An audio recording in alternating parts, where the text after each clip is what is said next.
Hi Michelle, so just a quick video to talk through my thoughts on this at the moment. So sorry for having to ask you about the anonymous question, but it has been a while since we kind of started off on this project.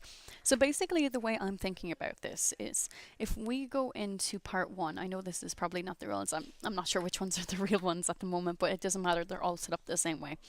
Basically, we come in to the first survey. This is through a number of different means. They're coming in from flyers, they're coming in from links that you've sent out, and so on. So the way this one is currently set up, we don't need to make any changes to this. Basically, they come in from all of the different ways they're coming in.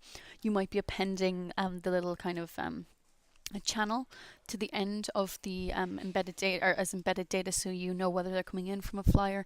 Like I say, emails already have them, links already have them, and so on. So it's just a matter of adding whatever. People come in, take the survey, they are added to different panels. Now you can either keep all of these panels the same, or we can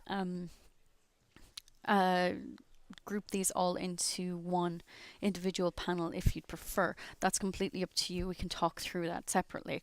But anyway, once someone is added to the panel, we are adding in all of the information that we're interested in for them. We're adding a little bit of embedded data and so on. When it comes to sending out the second survey to the participant, we're not going to be doing this using email triggers. We're only using those for kind of like updates or for reminder emails and so on.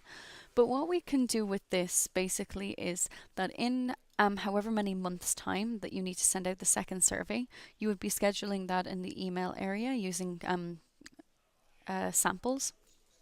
So once someone's already stored in the contact list, once we generate a sample and generate links for that sample, they all get unique links. So basically what that means is any of the information that's stored in the contact list, we can pull through into the response. So it means we don't have to keep appending on like their email address and so on.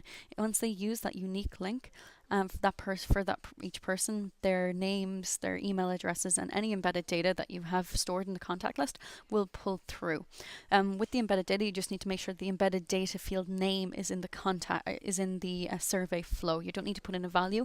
It will actually say panel will be set from panel or URL, so that will pull directly from the panel. Once they're using their unique link, we can pull in all of the embedded data. So really all it's a matter of doing is making sure that our contact lists are actually storing whatever information we're interested in for each person and storing that into the contact list. Then when it comes to actually sending out the second and third surveys, we just need to make sure that we are generating those links, which we will be doing through the samples anyway, and just making sure that the information we're interested in pulling through will be stored in the survey flow as embedded data as well. We'll need to pull that in to the response by doing so. So each time you just need to make sure that your contact list is triggering all of the new information into the contact list to update that member. So I hope that kind of clarifies a little bit. Don't really do anything until, because I'm just getting really confused with all of the changes, and I think we're getting a bit ahead of ourselves where we're putting in a lot more effort and then realizing there's a simpler way to do it. So if it sounds like you're happy enough to work with this, please just let me know any questions you have on it, and then we can start talking through the process on how to set this up.